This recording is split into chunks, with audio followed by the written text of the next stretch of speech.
welcome everybody. This is your first session on drama, which is the most important part of television. Don't let anyone else tell you any different. I'm Lisa Holdsworth. I've been a professional television writer for 25 years. I'm also a member of RTS Yorkshire, so I can't do anything about the accent. I'm sorry about that.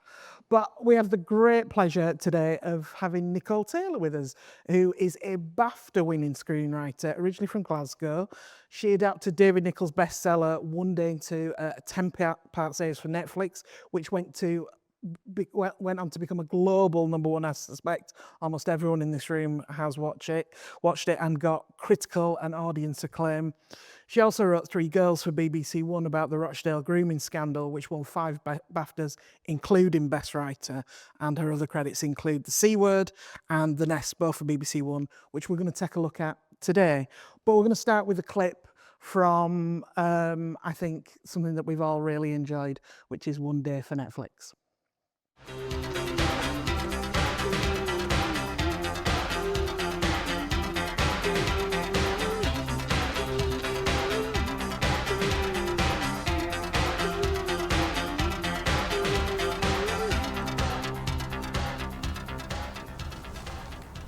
Would you like some bread? No, not for me, thanks. Okay. But you have some. Oh no, I'm fine for now. Thanks.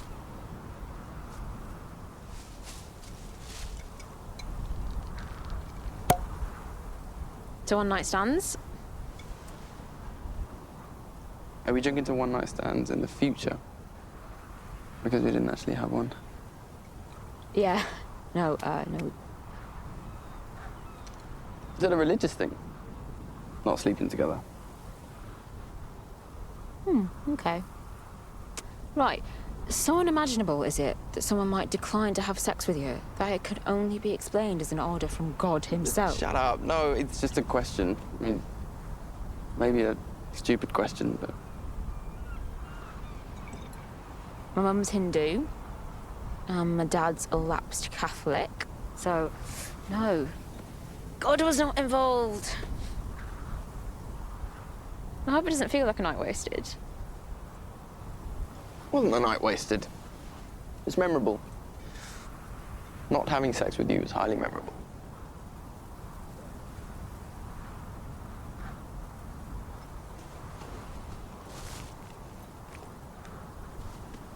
What are you doing?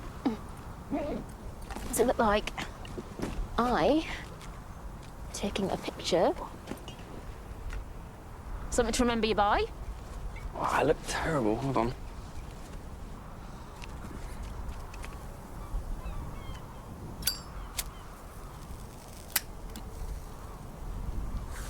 Okay.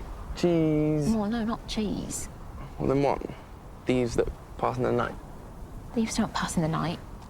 That's ships. What do thieves do? Thieves are thick. So rude. Oh.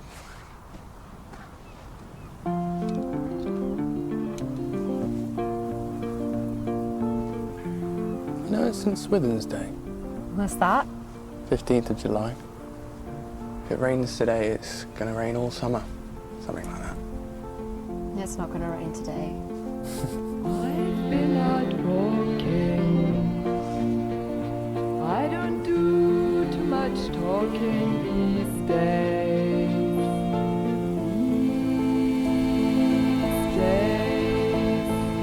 These days I seem to think a lot about the things that I forgot to do.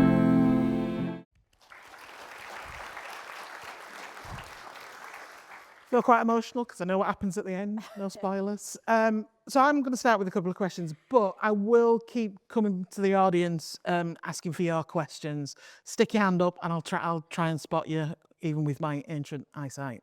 So first question: was the seagull CGI, or was that just luck? The seagull just appeared. Amazing. Just perfectly, yeah. And second question, which I think probably is on everybody's mindset: how did you become a writer? What's your superhero origin story? Oh, my superhero origin story is I went and read law at university, which I loathed, but I didn't have the bottle to try to do what I really did want to do, which was write. But I didn't know about screenwriting then. I just always kind of was always writing. And even now, my wee girl, she's just turned 6. She gets up in the morning. She writes. She can't spell, but she's writing. Does that sound familiar to you? You're just never not writing. And I used to keep a notebook from when I was like 10 or 11, and I think maybe growing up in Glasgow, just the way people spoke was very sort of, I don't know, distinctive, idiosyncratic. People were funny. I was always writing down things that people said, and I just was compulsively doing it. And well, I had another total writer cliche. I had an amazing English teacher who, when I was 13 or 14, she said, "You can really write." So she was really encouraging and like published some stories in the school magazine and all that. But it wasn't a thing that I ever thought was a career, because I didn't know anybody who did it, either novels or screenwriting. So anyway, so I just managed to like make myself so miserable trying to pursue a career that I hated until I couldn't do it anymore. So I think I was quite a risk-averse person. I wasn't very confident.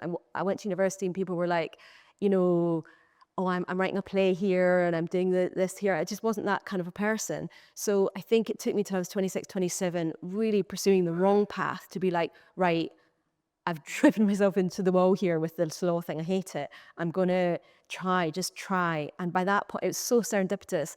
And by that point, I got a part-time job at the BBC doing like writing quiz shows and things like that. And while I was there was an advert on the kind of intranet thing at the time for BBC Scotland was looking for new children's drama. So, and my pal had just won Final Draft, the screenwriting software, in a film quiz, right? I mean, you wouldn't write this, it's just too cheesy and too coincidental, but she gave it to me. I wrote this 20-minute script, and I had to leave that job, again, just cheese upon cheese. I had to leave that job at the BBC, which I loved, because I've got Crohn's disease, I had to have a surgery. I woke up from the anaesthetic, cheese upon cheese upon cheese, and there was a voicemail from BBC Scotland saying, your script's great, you've won the competition. And that was me. I was like 26, 27. I thought I was old, hilarious, not at all. I thought I was old to start. And that script like got me an agent and got me going. So it took a long time to even try. But once I started, then that was me away. So, and I'm going to give you some notes on that. It feels a bit coincidental. Terrible. No, but I don't mind the hospital seat. I can't afford the hospital set either. That's fantastic. And something interesting there is that having a job within the world, if you can't get the job, you won't get the job adjacent to the job you want. But did you enjoy your time in that BBC job? And did it teach you stuff about production that you've taken into your writing career? I mean, I was really just doing development. I didn't have the stamina for production, and I wasn't that interested. And I suppose like subconsciously, I was piecing together the things that I was passionate about, which was writing. So I was just writing the pitches for these shows and just being in telly, because I always loved TV. So yeah, just do anything to get near what it is you do want to do. And I think also going to BBC Television Centre then, like girl from Glasgow, coming into work every day where you'd seen, and this is going to be wasting you because you're all so bloody young, but like seeing the shows on Saturday morning live and kicking and going live, and then you're in that building. Amazing. They moved the drama department right at the back to the back of the building. It was like a 20-minute walk to get there. But as I walked along, I saw the TARDIS just in a corner, and it felt like the Doctor would be around somewhere. It was a very cool place. Did you then, so after you'd created that series, did you then move on to be a job writer? Because I think people who don't write don't understand that you're not always writing original stuff that you've created. Sometimes you work on other people's shows. Yes, I feel like, I mean, one of like the themes of today, if I can be so bold, is about confidence, because I feel like the thing that stopped me from doing it till I was so miserable doing something else that I gave it a go, like, we're going to talk about that lots, I hope, and with you as well. But having that first bit of affirmation from somebody was just so electrifying. It was just like one of the best things that had ever happened to me. But yeah, I think back to the confidence point, it wasn't that I was like, oh, I'm a kind of auteur, I need to have my own original. I mean, I'm not even like that now. So it was just like, oh my God, somebody's offering me episode 5 of an ITV drama, like best day of my life. Yeah. So, but some people come into it and they don't have that attitude. And I'm not being critical, it's just like different strokes kind of thing. But for me, I was so excited to be paid to write. I was so excited to be part of a team, learn what everybody did, like have a script editor and go on set for the first time, all those things. And I didn't care that it was episode 5 of somebody else's series.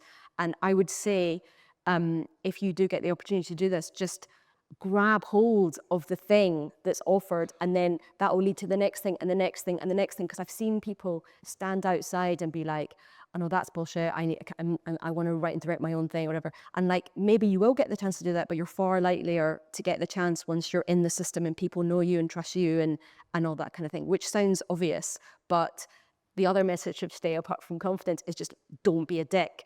If people give you an opportunity, any opportunity, just make the best of it, keep in touch.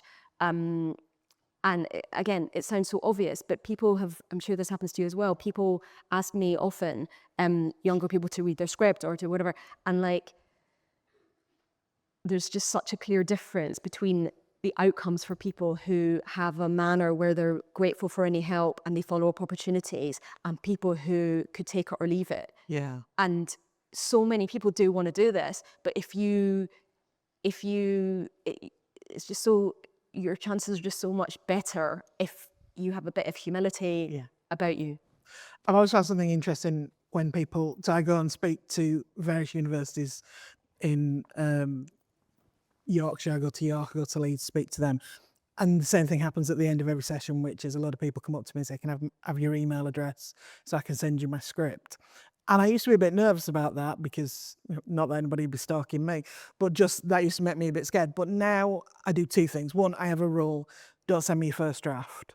You should be able to see what's wrong with your first draft. Send me your third or your fourth, and then I'll read it and I'll note it. Because that's around the time you start to think, "Oh, am I breaking this every time I change it?" And two, I've started not being nervous about giving my email address out. And this is a nugget that you all need to know. If 10 people take my email address, only one will send me their script. Only one will have the bravery to do it. And it is bravery to send something that's been very personal to you out. So be the 1%, the 10%, can't do maths, 10%, don't be the 90%, is a bit of advice I'd give. Yeah, I remember like being at that stage where you feel like there's this amazing industry you want to get into, but you're here, everything else is there, and you just need that one thing to get you in and you don't know how to get it.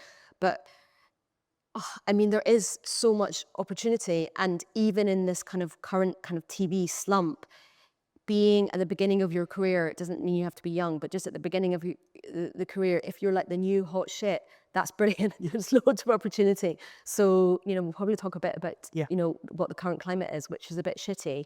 But for you guys, if you've got a voice and if you're like, can communicate whatever, there really genuinely is so much opportunity. So don't be downhearted. Yeah, and I think it's important to say there's no magic cheat code to getting a script produced. If there was, this session would be a handout and we could have stayed in bed this morning.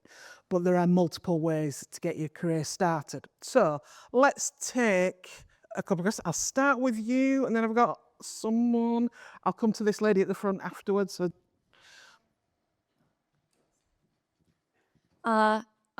So I have like a little bit of industry experience, but I also have sort of what sounds like similar health issues to you. And I was sort of wondering about, how do you stay in the industry when you have to take breaks for things like health and surgeries?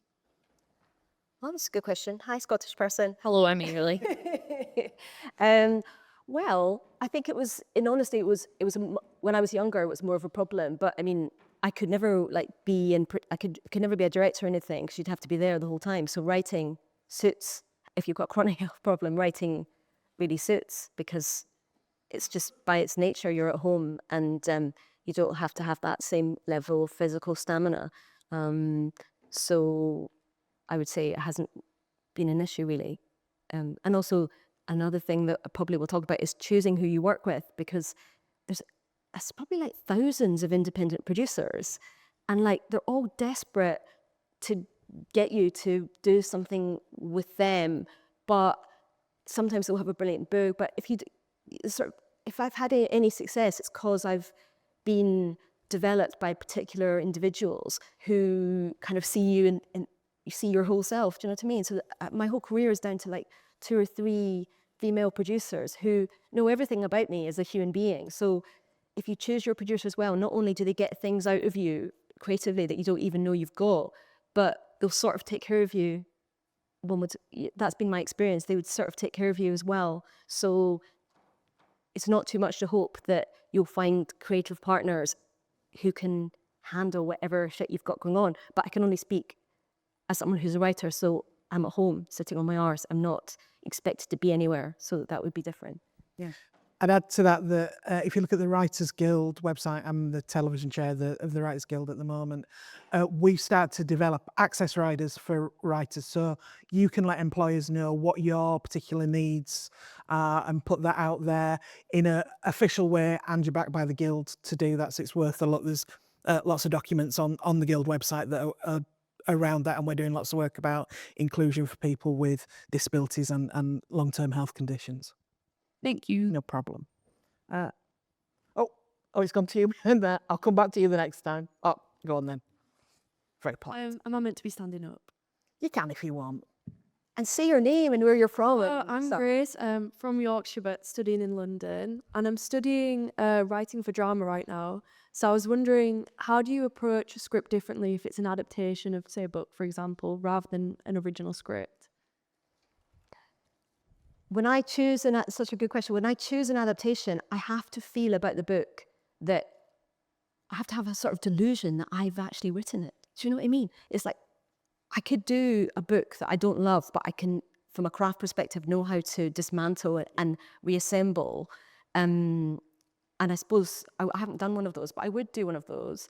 Because I do need a new roof. But mainly, the adaptations that I do are like, so that David Nicholls novel, I was obsessed. I read it before it was like a phenomenon. I was obsessed. You know when things could become part of your personality and you really do think you almost created it yourself.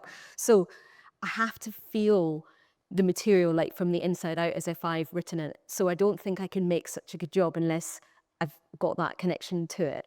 So for me, adaptations and original work are not actually that different because they come from the same place, which is like writing from the inside out kind of thing. And whenever I write from the outside in, it's just not as good. It's just not as good. Anyone could have done it.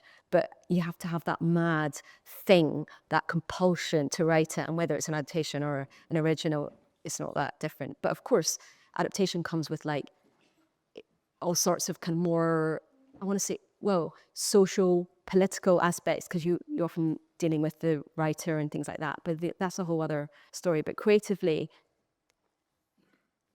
you should feel it's as much yours as an original piece, I think, if it's going to be good.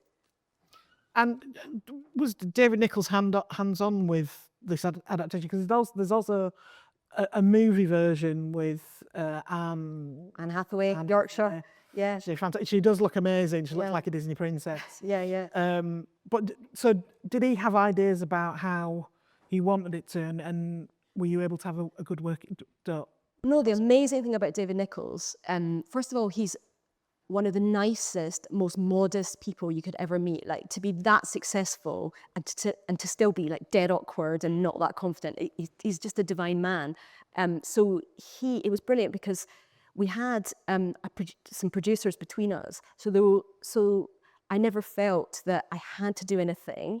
He would give notes. He was an exec, so he gave notes in every draft. I never felt that I had to do anything he suggested. However, he's such a beautiful screenwriter as well as novelist that often he had brilliant suggestions. So I think we had an amazing relationship, but I think credit for that should go to Rowana Ben and Jude Lickniski, because she just made it easy. I felt no pressure and I only felt support, and that was one of the best things about that experience. Yeah. My mentor was Kay Mallor and Kay and Rad. Oh yeah. For a long time. So we're going to talk about working relationships next, but we'll start with a clip because you made the C word with Sue Hogg, who's been very important to your case. So we'll do the C words clip. Just position yourself there and remove your gown. Place your left breast here. Okay, I'm just going to load the machine. On the left, yeah. Okay, just stay there. I'm just going to take a picture now. Are you comfortable? Yeah. What was it like? I'm showing you to in the fridge door.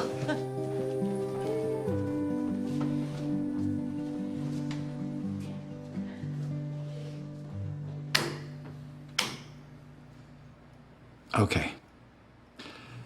Lisa, the shadow on the film, just there, that's the lump that you can feel. Okay? Now, I'm afraid it isn't a cyst. The signs are consistent with breast cancer. So this is what's going to happen. Today we'll take a biopsy, and that will tell us much more about exactly what it is that we're dealing with, whether it's invasive or non-invasive. Yeah? And depending on the results of that biopsy, we may or may not need a course of chemotherapy and radiotherapy. All right? But in either case, because the lump is so large, yeah, as you can see, it's really quite big. I'm afraid there's no possibility of us saving the breast. So we will need to start by operating to remove the breast. Okay, look, I'm gonna leave you two guys alone for a little bit, okay? Just a couple of minutes so you can gather your thoughts, and if you have any questions, you can ask me when I come back. Okay? It won't be long.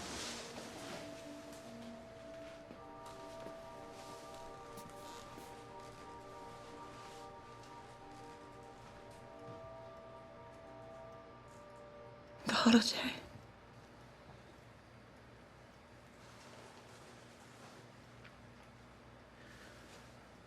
I'll deal with that.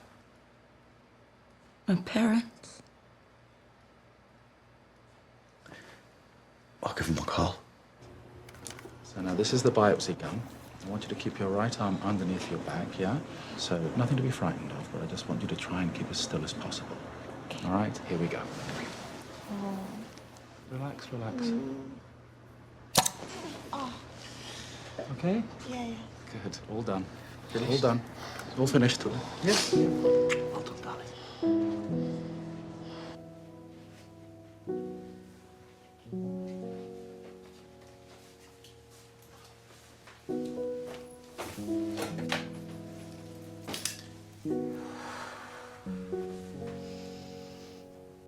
Hello, mate. It's Pete.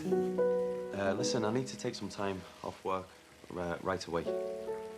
Well, it's my wife. She's been diagnosed with breast cancer.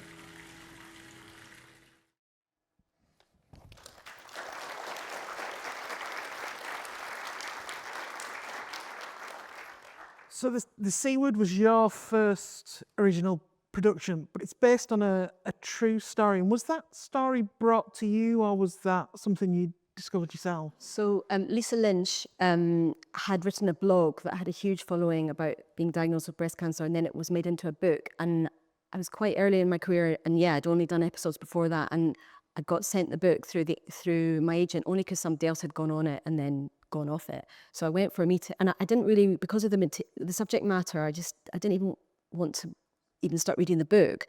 I just remember, I think that's not for me. And then I was just in Pret for like, I can't remember why, but I was just, okay, I'll read a few pages. And then her voice, Lisa's voice, was so brilliant, so hilarious.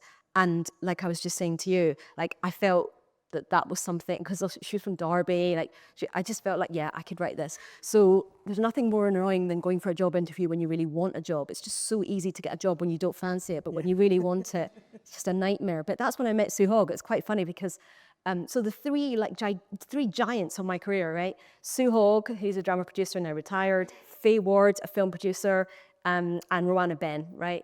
So Sue Hogg, I went in, and it was, do you remember that show W1A, when all these people at the BBC just like behaving ridiculously? So Sue Hogg, she was so tall and glamorous and so straight out of W1A. She was flouncing about, and she was too busy to even sit properly for the meeting, and she was ordering a sandwich here, and it was just so drama. I was like, oh, good God, I can't work with this person. And she had an assistant who just seemed so posh or whatever. But anyway, how wrong I was, just judgmental fuck that I am. She turned out to be the best thing that ever happened to me, Sue Hogg. So anyway, I don't know how I managed to get the job. I managed to get the job. It was such a difficult job because the book had been about Lisa's experience of being diagnosed with cancer, and then ultimately as close as you can get to getting it all clear. And then while we were writing, it came back and she died. And actually so we kind of thought that was the end of it, but her family really wanted us to carry on with it. So then there was a kind of very, this period of meeting with her husband. I got quite close to her and her husband, and just spending time with him, talking. And then I managed to rewrite it, and then it went on TV, which was amazing. So the experience of writing the C Word for me, thinking about it, is sort of indivisible from my friendship with Lisa and Pete, and also just how difficult that was. But Sue, I mean, you just want a producer like Sue Hogg, who just, I didn't think that I could do this. One, I'd never written a feature-length anything. Two, I'd never written anything like an adaptation or anything that wasn't an episode. And three, I didn't know how to deal with real people. Like, as soon as I met Lisa, we just totally hit it off. I mean, what does that even mean, real people? But I did have a responsibility to her, but I also needed a bit of space to be able to sort of fictionalize this in a way that would work for TV. So Sue Hogg was just across everything. And whether you want to be a screenwriter or anything else in this industry, choosing who you work with and just really trying to get a sense of who they are as a person and how they treat you.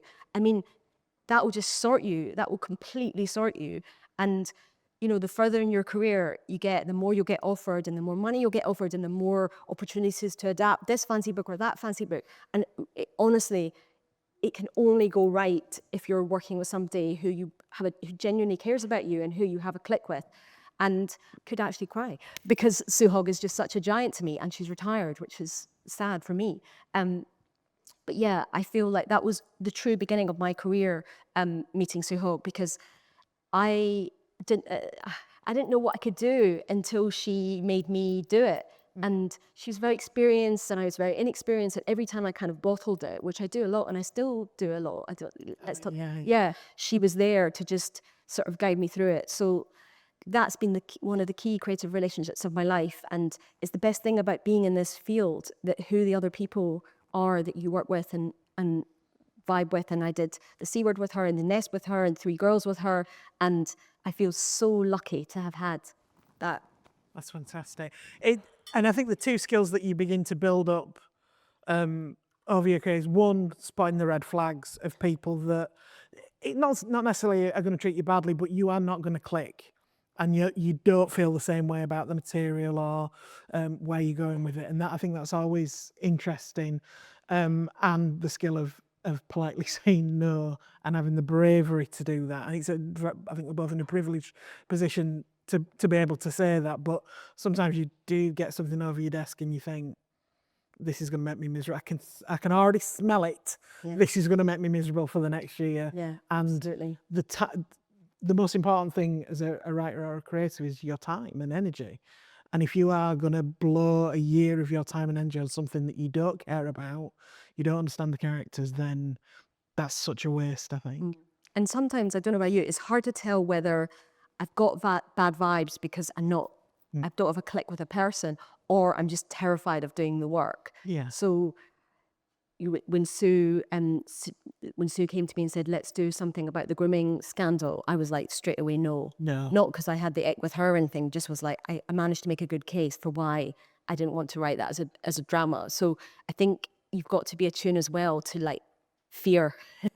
And I mean, obviously everyone's different, but for me, I can always make a good case for not doing something. And, you know, again, the importance of somebody who can get you past that and get your best work out of you. I find I have to remind myself on a regular basis that, look, it just starts with a treatment and then a first draft. And the first draft doesn't have to be perfect. Telling yourself over and over again that this will be a process, it doesn't have to pop out the end of your fingers perfectly formed, I think is quite important. That is so key. This morning I'm sitting in a cafe, I'm really stuck on this script. And I guess, I think I've had this delusion that as I've got more experience and after one day, it will just flow out of me, or I'll have these like brilliant particular fixes. I don't. And the script is not working. I feel really stressed about it. I feel really cringed out about it. And like, it's good to be reminded that this is always going to happen. And you've just got to finish something. Even if it's shit, once you've finished it, put it in a drawer for a week, read it again. You'll have the answers that you didn't have last week, next week, because just that bit of distance. But if you don't finish anything, and it took me years to be able to finish anything, then you've got nothing.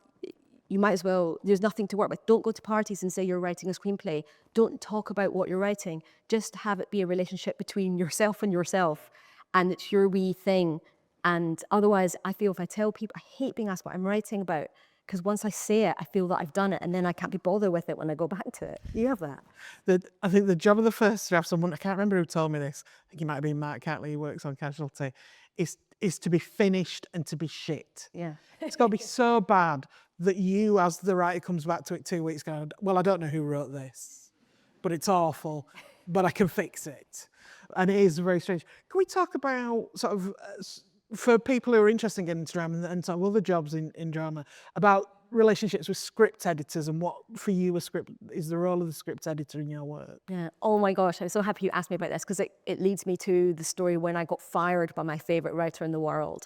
So I want to tell you this because you might get fired. Nobody, and it's not personal, nobody told me this, so I kept this under wraps, honest to God, for like 10 years. Then I was on a plane flight with another writer, and he just got fired off Silent Witness, and he was just saying it as if it was just a normal thing to happen. And then I went, I got fired off Scott and Bailey. It was like, so? And then he was older and more experienced. And then I had kept that shame of getting fired, honest to God, for a decade. But this is going to happen. And all it means is if you're writing for but Sally Wainwright, obviously just a god, and to get the opportunity to write an episode on one of her series was amazing. So anyway, I wrote many episodes of it. The producers were all super happy with it. They offered me another episode, but I couldn't do it because I was going on to the hour. And then one day I got a call from the line producer or whatever, who I'd never even met, saying, Sally's just going to take it from here, which I didn't know that meant you've been fired. But now I understand myself, having done one day, well, there's two ways of doing it. You should really, well, we can go on to another time. But, you are going to have to rewrite people to make it all of one voice, and that's totally, totally fine. But I think how you communicate that fact to more inexperienced writers is really, really, really important, because I needed to know that I didn't do anything wrong. I mean, I don't think I did anything right either, but I definitely didn't do anything wrong. But it was such a relief to know that that's standard. So sometimes people will hire you and you will not get to the end, and it's not personal, and don't lose your confidence about it. But anyway, circling back to the script editor, there was a script editor there on that job called Saskia Abbott, okay, who did a lot. She used to be married to Paul Abbott, and she's done a lot of work for Red, the production, and you probably know her, right? And she and I just got on so, so well. She was just wonderful. And it was a bit sad for both of us that it ended like that, whatever. Anyway, the production company kept trying to take me out for lunch, the boss, to apologize and try and work on something else. But because I'm a really rational, forgiving person, I just wouldn't answer any of their emails for a day. Just so easygoing me, that's the thing. I'm just so easygoing. Anyway, finally we did have a coffee, whatever. One day Saskia was just picked up the phone, was like, right, I'm coming to London, let's have a coffee. So we met up, had a coffee, because we just, as humans, really got on. And we just had this friendship. Anyway, years later, when One Day happened, we needed a script editor. I'm like, I know the exact person, Saskia Abbott. Hired Saskia Abbott for One Day, and oh my God, just can't imagine that process without her. Yeah. So again, so what I should be telling you, this is too much detail, I should be telling you what a script editor does. I mean, use your script editor. If you're stuck, you can just pick up the phone to them and they'll just game it out with you a little bit. Before the producers see anything that they will judge you on, you get a chance with this person who's very experienced. It's like a script doctor who can help you. So that's another one of the most important relationships you can have. So Saskia now, she works on everything I do, absolutely everything. And again, finding your people. And one of the reasons I love Saskia, she's so positive. If you write anything, you'll know you get fed up to the gills with your own brain so quickly. And you go down the same path, like a cul-de-sac over. Yeah. Is it down here? No, it's not. Is it? No, it's still not down there. Yeah, and being of a kind of negative catastrophist cast of mind, I don't just say, this isn't working today. I say, this will work never, because this is shit, and you shouldn't have come up with this idea because X, Y, Z, it's not going to work, blah, blah. Saskia is a very positive person. So she's just like a gust of fresh air. So although writing it seems quite solitary, and sometimes it is, one of the beautiful things about writing for television is you're never far away from somebody who's just pure fresh air, and can renew your passion in a project and your conviction in a project just over the phone. So if you do get hired to write episode blah, blah, blah, or write a treatment, the script editor is there to help you. They're not judging you, and use them. It's a team sport, and that I love that phrase, gaming it out, because that those phone calls where you're like, oh, I'm stuck on scene 15, and the really good script editor will go super quiet. All right, what's the problem? Well, it's this, and she's not doing this, da da da. And in the process of being in a different headspace and talking it through and verbalising it, 9 times out of 10 you'll go, oh, it's all right, I've solved it, I'll speak to you later, bye. And put the phone down. And they never have to say anything, the best script editors just give you the space to do what you want. Right, I'm going to ask for another couple of questions. This person with the red hair there.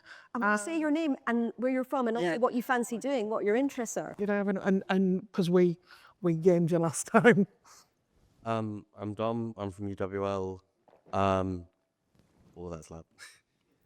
I'm currently about to start working on a script for I'm in 3rd year. For my minor project, I have to write a script for radio drama. And I'm terrified to start because I know I'm going to write it and go, oh my God, I'm an idiot. What have I done? How do you push through that moment where you've done it and you just want to burn it? How do you push? You say that. So, play a game with yourself, and also remember to break it down into bite-sized chunks. Because if you look at that, I've got to write 50 pages of script. It's absolutely terrifying. If you go, do you know what? Today I just need to write scene 1, or even I do this myself. Open the document and give it a title, and set the margins. Break it down into bite-sized chunks. And if you're really stuck, here's a game to play with yourself. What is the shittest version of this script I can do? What's the worst thing that could happen at this point? And also make sure before you go to script, you write a really good treatment or beat sheet or scene breakdown. If you want to see some of those, there are some of those on the BBC Writers website, examples of how other writers break down the story before they go into script. Because there is not, it's like being in quicksand and cement. When you set off writing something, you don't quite know how you're going to do it, and you're not sure the ending. And you start off very well, and your fingers are going across the keyboard, and then slowly there's a little voice in your head going, you don't know what happens next. Shh. No, you really don't. No, shush, I know what happens in this scene. Shh. You don't know what happens next, and then you will grind to a halt and feel terrible about yourself. So make sure you've got it planned out. And if you get stuck, go back to the beat sheet, go back to the treatment, and see if you need to move things around. Okay, does that help? Yeah, that's really. Can I add something to that as well? And when I'm really feeling the fear, I just find even sitting in front of the computer is just so depressing. Yeah. So I'll just put my headphones on and just go for a walk and try and hear the character chatting away to you.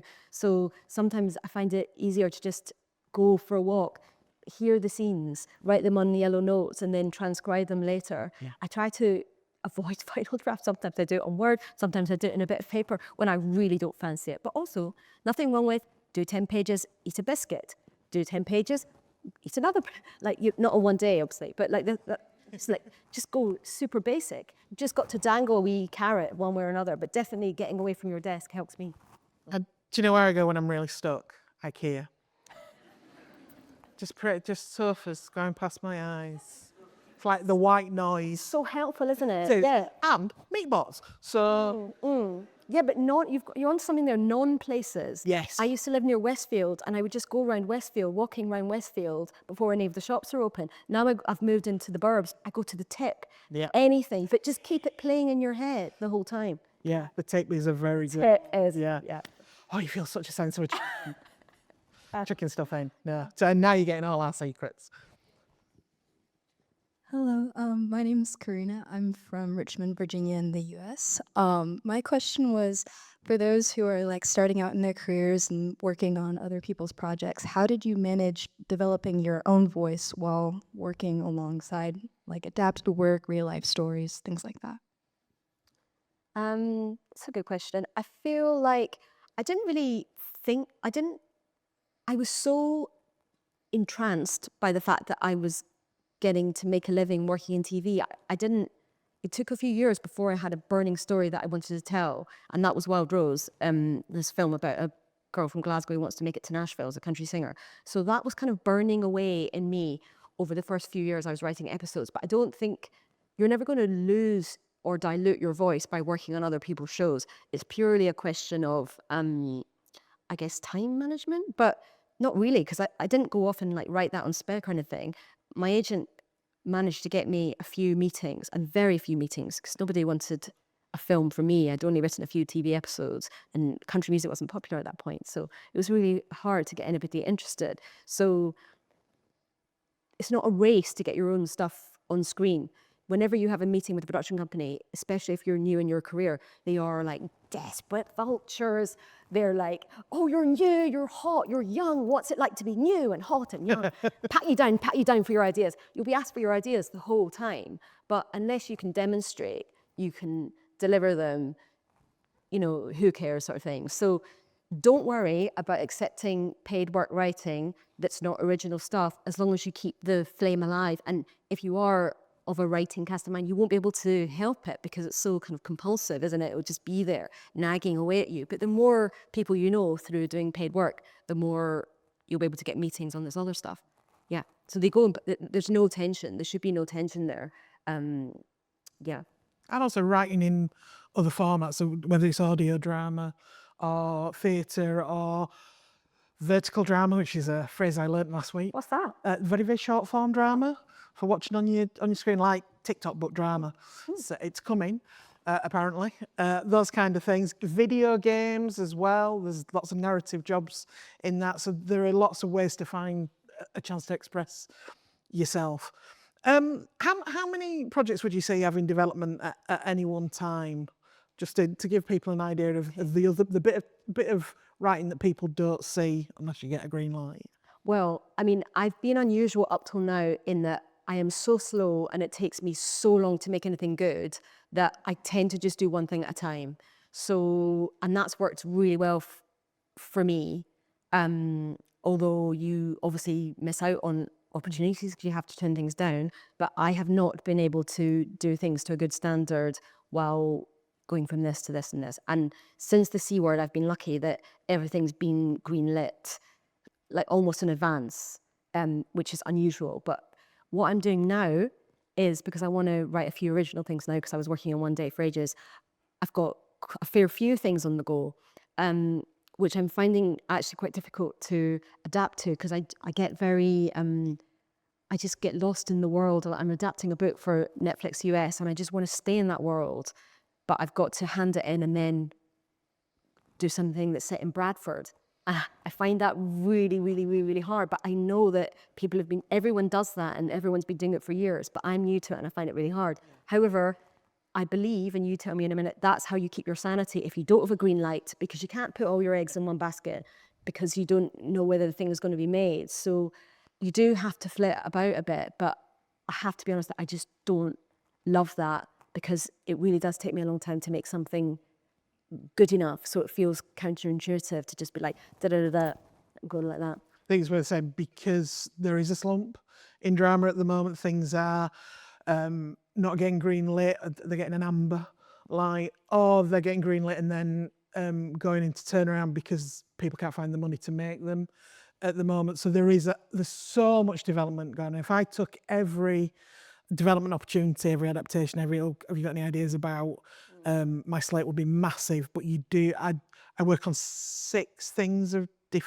different levels of development and then get them out there into the world. But you do feel guilty while you're working on one. Is that, you know, that meme of the guy looking over the shoulder at the other woman? That's what you are with it. You're like, oh, yeah, this is good, but I think I've just had an idea for that one. So it is incredibly different. I'd say that if you looked at my IMDb credits, it's about 20% of the writing work I've done in my career. The rest is stuff that have never seen the light of day, because it's all been development and pitch documents and things like that. I'm going to move on to Three Girls, which you won the BAFTA for. I think it's one of the most important pieces of drama over the last few years. We'll show the clip and then we'll have a conversation about how it came about. I'm DC Maggie Oliver. I'm a detective with the Greater Manchester Police. Okay.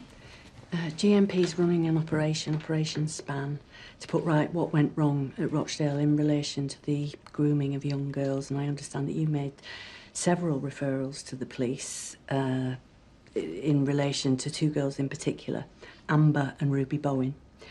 So I'm here in the hope that you might have some relevant intelligence in relation to them.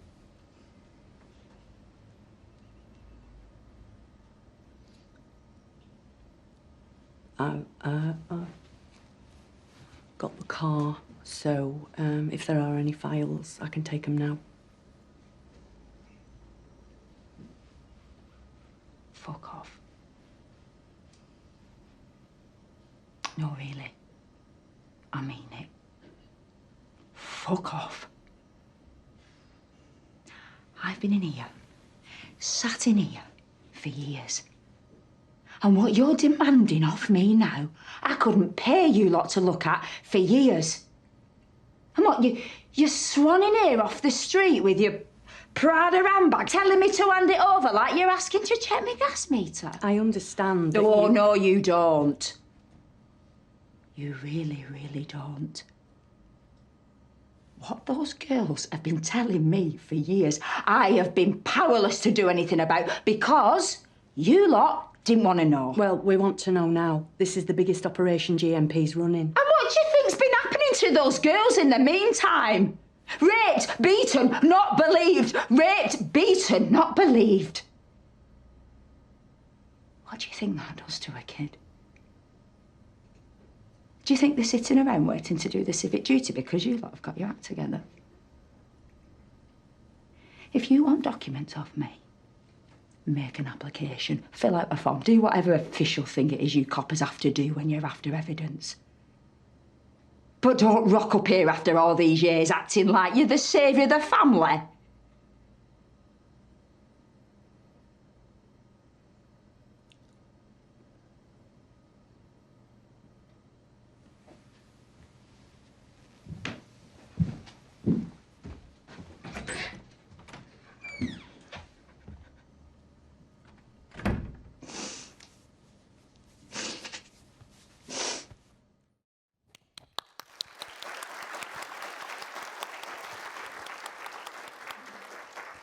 You made Three Girls in 2017. It had a massive impact at the time. How do you feel about that show now? Do you still have a relationship with it? Because it's an issue that's not going away. There's a judicial inquiry at the moment. Oh, there's a lot I could say about that. I mean, I might even just sidestep the question because I feel so ambivalent about social realist drama. Yeah. At the time, it felt like, wow, everyone's watching this and everyone's talking about it, and they've gone through the same process with this issue as I have. Reading the newspaper, the sort of girl A, girl B, girl C, you don't think about individuals, you don't think about families, you turn the page and you don't want to know because it's just too horrible as well. And you've got all these assumptions that you don't even know you have. Suddenly, the story is made flesh and you are seeing people, families, young girls, see how young they are, and they're funny, they've got aspirations, you know. At the time I was like, oh my God, this is amazing. Drama is so, I really felt that. Drama is so powerful to kind of humanize a story like this and make people care. But obviously what's happened with this issue is it's just catastrophically awful, and I wouldn't be able to make any such claims now. But when I'm looking at this now, and this is me now sidestepping the question, seeing Leslie and Maxine there, it made me, it was so cheesy, but it just made me want to get to my feet, because this is why, this is like a sidebar from what we were talking about, but this is why we need to make our own drama here. Yes. Not just about real issues, not at all. But those two, oh my good God, they're just amazing. They're just so amazing. I was there on set when Philippa Lothar was directing that scene, and there is no better buzz than having written something and then it's in the mouths of people like that who you've watched on telly all your life, admired all your life. And it was I mean, I'll never forget that experience of watching those two do that. And all I've really wanted to do in the years since is just write more stuff for those two. And like isn't that one of the most electrifying things? Yeah. You can feel when what's been here ends up there in front of you. It is. Yeah, and just talk about elevating the material. And sometimes you work with an actor like Leslie who will just make a wee tweak and she'll ask you, and it's 100 times better. So I see that now, and maybe I'm trying to, maybe because I feel so, it's just so appalling what's happened since. I look at that now as a sort of call to arms for myself. Like, try to write really good British stuff for really amazing British actors. And that makes me sound like some sort of bloody, I don't want to say, but I'm so inspired by those two. And in the rush, especially after one day, to like do American work and have all these, opportunities that you get if something you've done is watched outside of Britain. It's truly the thing that made me want to do this in the first place, is writing for women like them. So I just really, really want to keep doing it. And I don't know why that's relevant to you guys, but I haven't seen that for years, but it just made me, it's quite good sometimes to be reminded of why you wanted to do it in the first place. If you're like me, really stuck on a script as I am just now, it's like, because you just want to get to that point. Right. Yeah.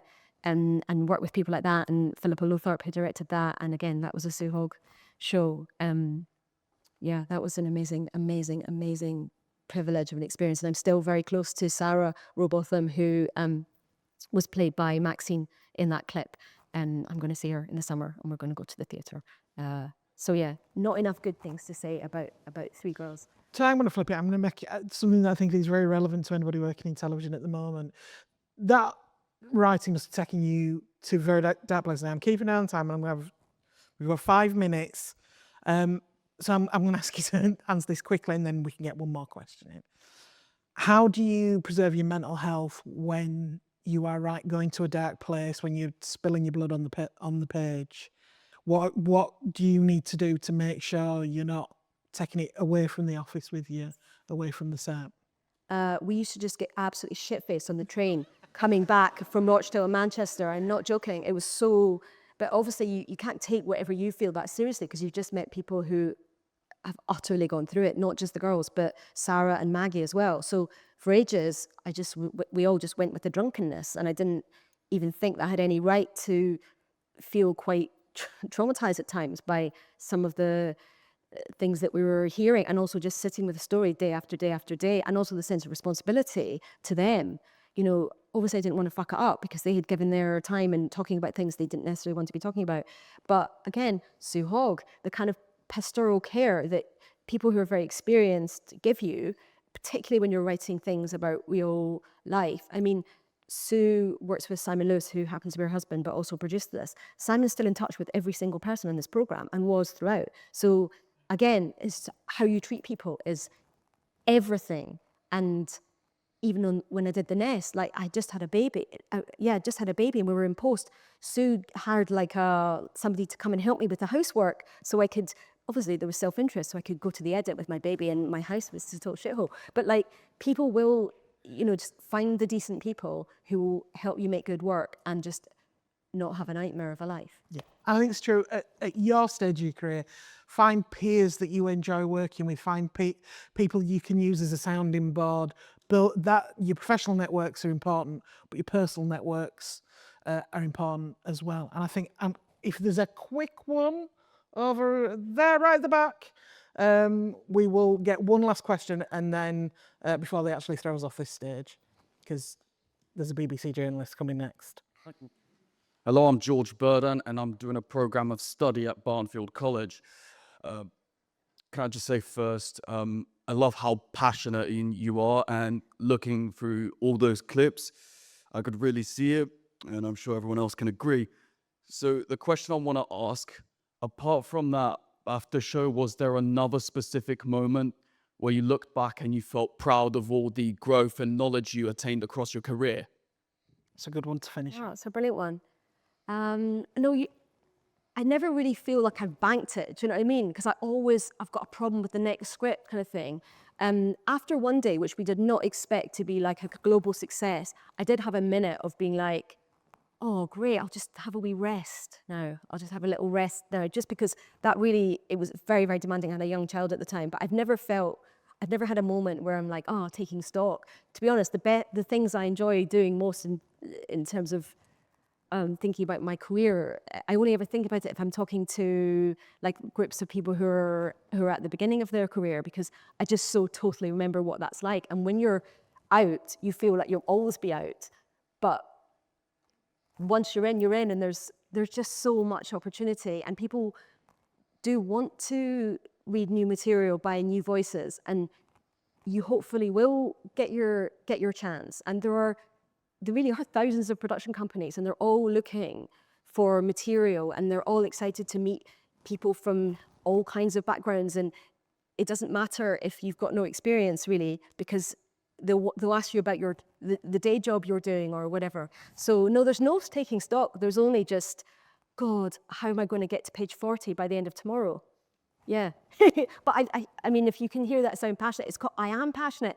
I still can't believe I get to do this. I love it. There's nothing else that I would want to do more. And it's a wonderful, wonderful career. And there's some brilliant people working in the industry. And yeah, go for it. If you think you're up for it, just go for it and don't be discouraged. And that is the perfect place to end. Thank you, Nicole.